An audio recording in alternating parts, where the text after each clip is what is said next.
ਇਕ ਓੰਕਾਰ ਸਤਿਨਾਮ ਕਰਤਾ ਪੁਰਖ ਨਿਰਭਉ ਨਿਰਵੈਰ ਅਕਾਲ ਮੂਰਤ ਅਜੂਨੀ ਸੈਭੰ ਗੁਰ ਪ੍ਰਸਾਦ। ਇਕ ਓੰਕਾਰ ਸਤਿਨਾਮ ਕਰਤਾ ਪੁਰਖ ਨਿਰਭਉ ਨਿਰਵੈਰ ਅਕਾਲ ਮੂਰਤ ਅਜੂਨੀ ਸੈਭੰ ਗੁਰ ਪ੍ਰਸਾਦ। ਸਤਿ ਸ਼੍ਰੀ ਅਕਾਲ, ਵਾਹਿਗੁਰੂ ਜੀ ਕਾ ਖਾਲਸਾ, ਵਾਹਿਗੁਰੂ ਜੀ ਕੀ ਫਤਿਹ। So hello everyone, we are back again, Professor Charanjit Shah and me Bindya, continuing the episode 3 of our dialogue series based on Professor Shahji's book Spiritual Transformation in Travel with Guru Nanak. And today's episode is based on Guru Nanak's travels, and I just want to show you this map. Professor Charanjit Shah has also taken out this beautiful coffee table book which is to be launched shortly, and over here we have a colored map of his various travels. So as many people know that Guru Nanak Dev Ji spent 20 years of his life traveling, and he went to so many different places which are difficult to go to now. Places like Afghanistan, places like Iraq, Saudi Arabia, China, Tibet. We can't imagine. He went to places like Sri Lanka, to Bangladesh, to Mecca. So, and the remnants of his travels are visible there. They have been documented, like this in Iran, Sita Ilaya, in Sri Lanka, then Imam Raza Shrine.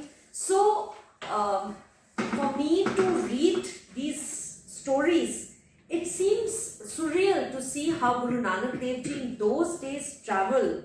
And I discovered this word Udasi from Professor Charanjit Shah's book. So I would like to ask you, sir, what is exactly the meaning of Udasis, and what was the purpose? Why did he travel so far at that time when it was so tough to do it in those difficult political times?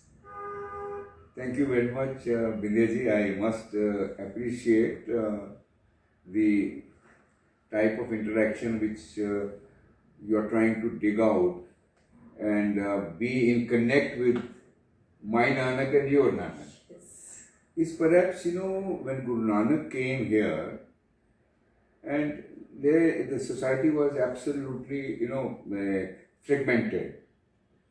And you said Udasi. Sometimes this is mistaken as Udas, means sorrowness, sadness, as if Guru is gone into sadness. No. Guru Nanak is the light of the time. He was the light of the time. And in the words of by Guru Das, Babe Pekh Banaya, Udasi ki reet chalai. He dressed up practically to practically start the journey and have a practically prachar fairy, wherein you go and have dialogue, samvad with the people and the religious heads of the various places. And that is what Udasi is, Guru Nanak's travel. He traveled about 40,000 kilometers, as we already discussed. And the first Udasi, the second, the third, and the biggest, the fourth.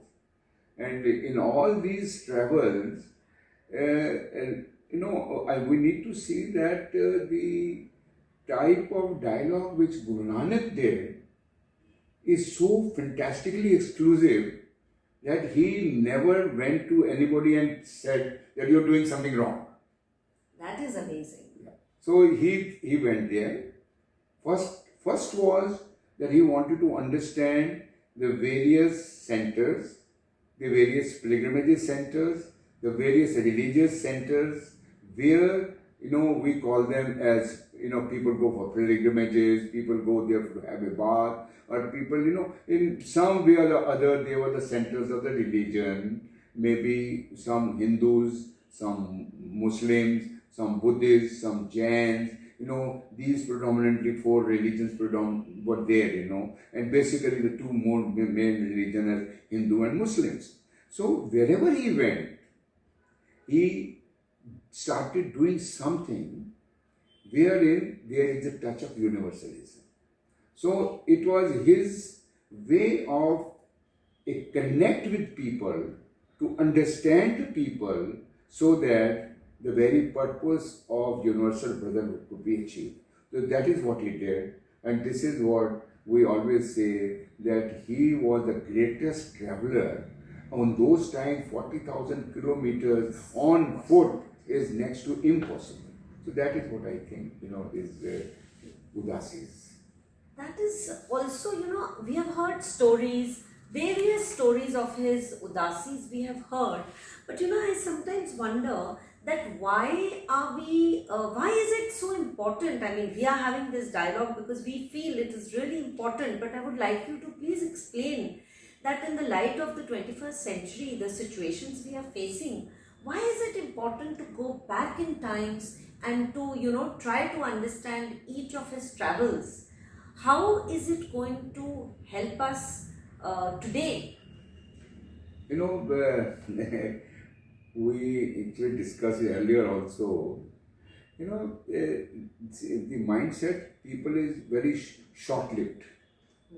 And, like some preacher comes, some guru comes, he conveys something to us, and we started looking at it. But, because this whole world of the universe is surrounded by the polluted atmosphere, that is the materialistic gain, power, and name, fame, and power. So within the name, fame, and power, you perhaps forget the purpose of the human race. The purpose of the human race is only to have darshan, didare. So to say, I need to see the Almighty Lord. So that practically today, when I see myself or anything else, we practically lost that connect. We become materialistic. We become ritual. We are again falling in the same trap of the priestly class, and we becoming absolutely into the myth. So perhaps today is the time when why we want to go to the travel? Because from the travel, the place, purpose will be clearly understood by us, so that the Guru's philosophy of oneness and brotherhoodness could be understood by us again, and perhaps we come into that sort of holistic environment where we will not be polluting the Mother Earth. So that is what perhaps is required. Today, I will say, today deadly we require Guru Nanak to be with us, Yeah, and another thing which I wonder, like when we go to Golden Temple, I see many people taking a dip, and I've also wanted to do that, but I've not been able to. Somehow I've gone there many times. Then a lot of people go to pilgrimages, holy places, which are very beautiful to visit and very peaceful. But I mean, what is the difference, holy places and unholy places? Guru Nanak Dev Ji went to many holy places, and he had dialogues with a lot of pundits and sages.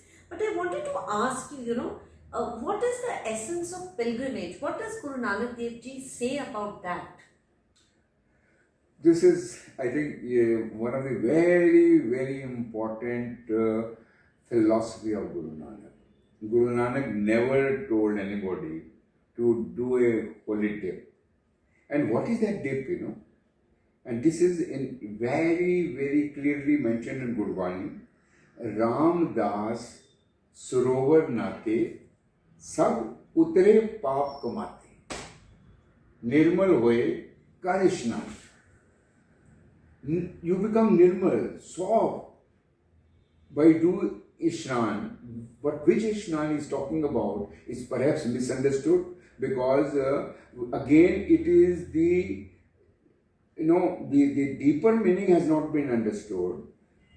Thus Ramdas Sarovar is inside, Ram lives within, and I need to have a dip within myself, with my soul, connect with my soul, and all things are washed away, and your sins, perhaps you are away from the five vices, Kam, Krodh, Lobh, Moh, Ahankar.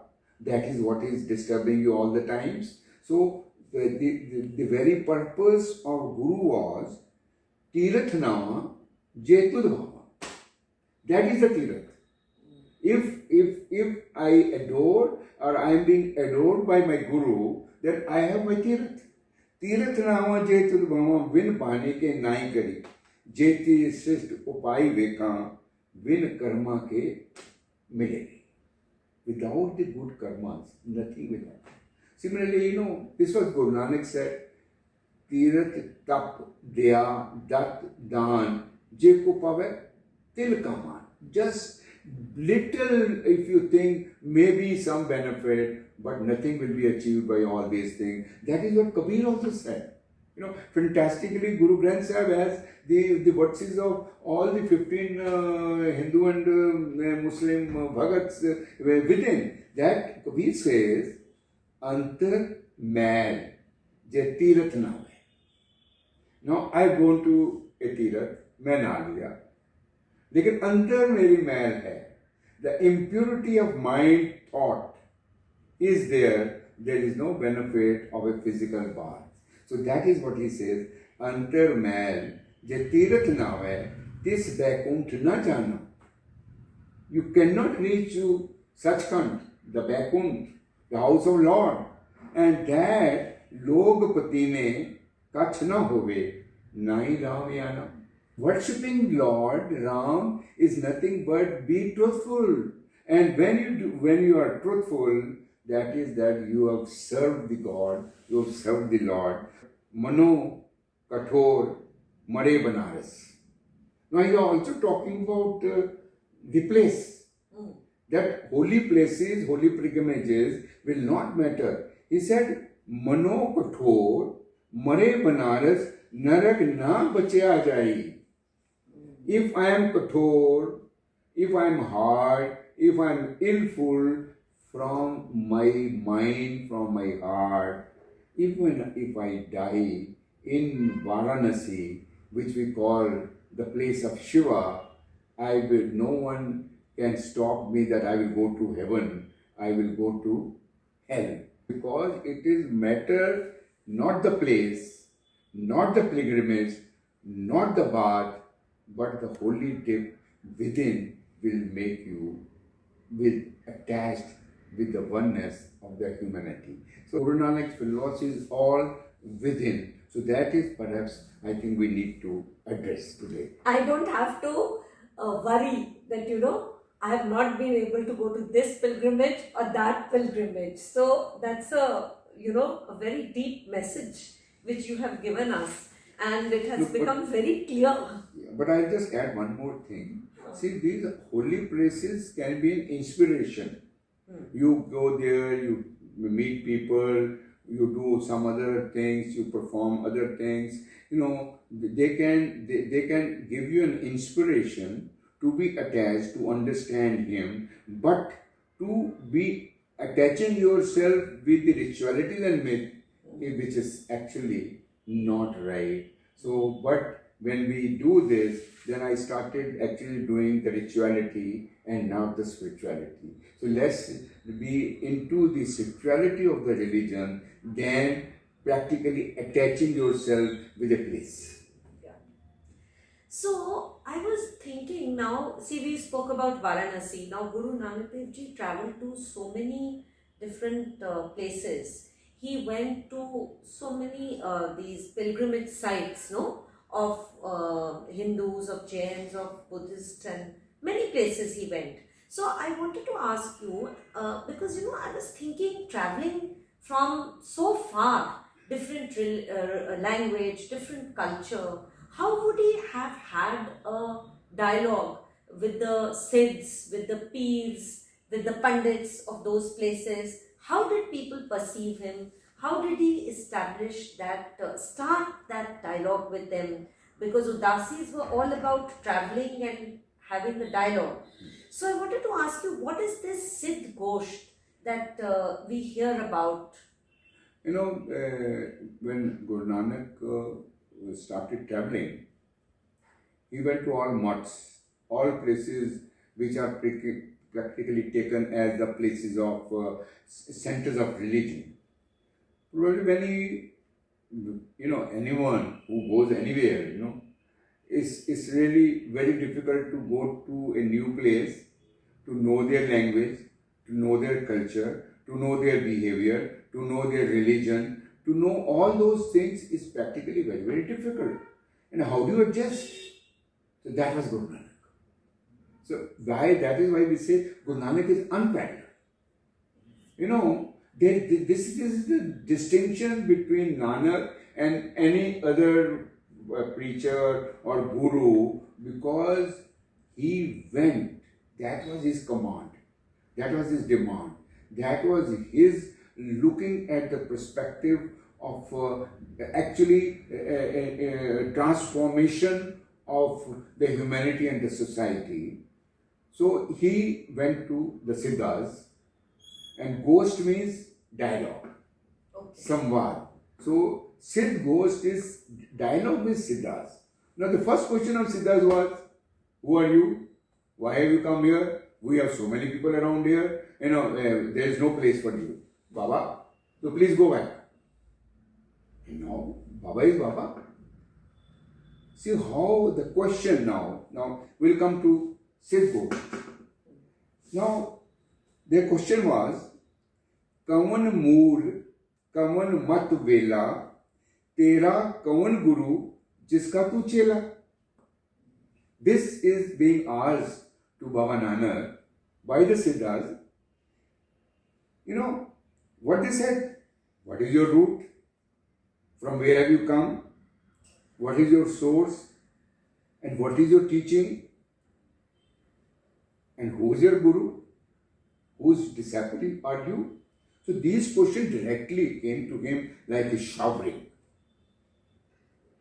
Now again, Paman Aram, Satgur Matvela, Shabad Guru, Surat Dunchela.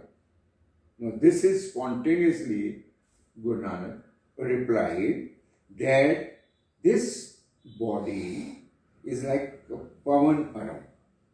Body is nothing but air which I breathe. With this breath, I become human, and the purpose of this breath of a human body is nothing but to meet the Sadguru, to meet the Almighty. So this is what he says, that my consciously, with this breath of a human life, I wish to be connected with my cosmic energy, the Guru, and I am his disciple. So this is how he narrated. Then Guru said, Jaise jal mein kamal niralam. Now see beautifully, Murgai ne sane. He says, I will be like a lotus flower which will not take any place. I will only float in the already water or full of the river full of water, and I will just float. I will not take your place.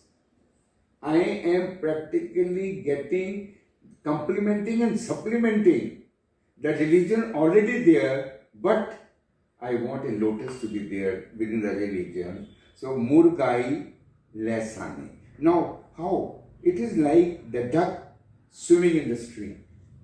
Duck doesn't take any space. She only swims on top and lightly. So this is what Guru Nanak said. And then Guru Nanak said, Surat Shabad Bhavsagar Kariye. Now this Bhavsagar, or what do you call it, that how do you practically swim over this Bhavsagar.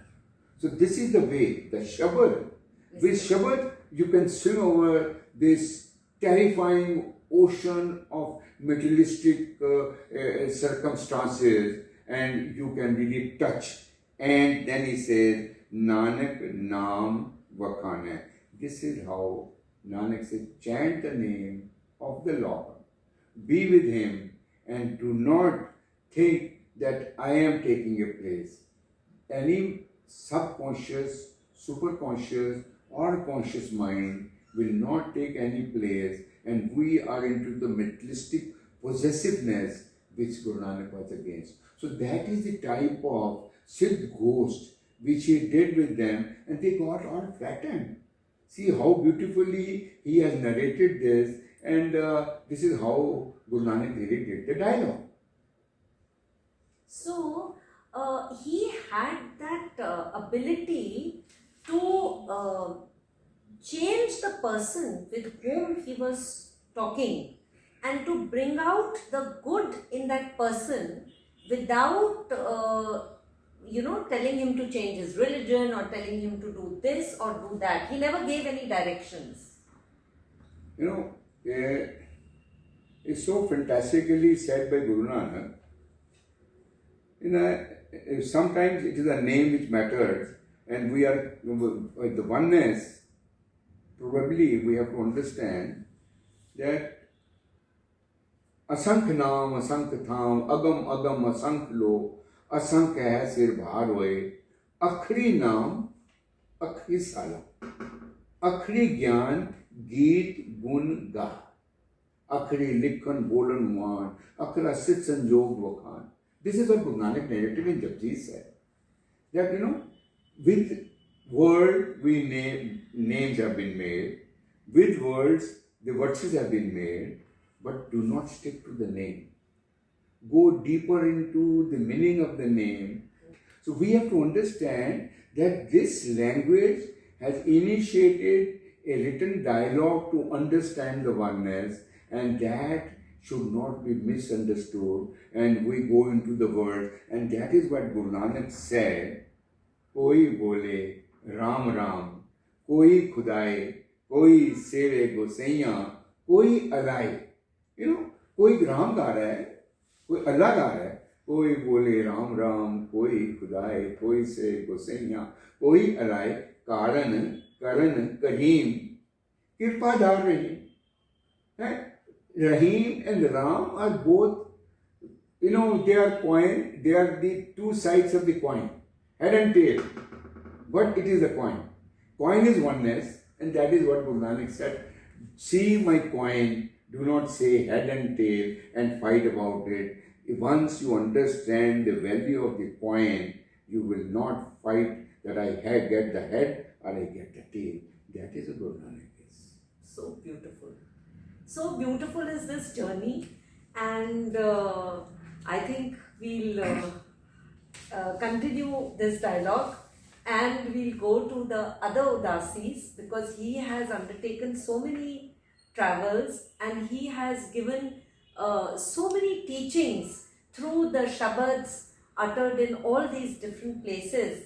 You have shared with us a few, and we'll continue this journey towards the various places he visited in the Islamic world. He visited Jain and Buddhist centers. So I hope we'll continue this, and today's episode will end here. And the last word to you, Professor Saab, before we close today's dialogue. No, I think that this dialogue will definitely make us connect with my Nanak. Nanak is significantly not the name. It is deeper to the universal energy. So once we understand my energy, your energy, his energy, that is what the evolution of mankind to the purpose. And if we understand that, and the purpose will not be defeated, that's why I say, Suraj Kiran Mili, Jal Ka Jal Hua Ram. Let's all of us go into like every light into the sun and become sun. And it's not that too difficult. That small ray, once merged into sun, become the sun. And today, when we are here as gurus, I am looking at my guru and to be a guru. And let's connect with my guru. And we all say, oh, Dhan Guru Nanak, Dhan Guru Nanak, Dhan Guru Nanak. Waheguru Waheguru Ji Ka Khalsa, Waheguru Ji Ki Fateh. ਇਕ ਓੰਕਾਰ ਸਤਿਨਾਮ ਕਰਤਾ ਪੁਰਖ ਨਿਰਭਉ ਨਿਰਵੈਰ ਅਕਾਲ ਮੂਰਤ ਅਜੂਨੀ ਸੈਭੰ ਗੁਰ ਪ੍ਰਸਾਦਿ।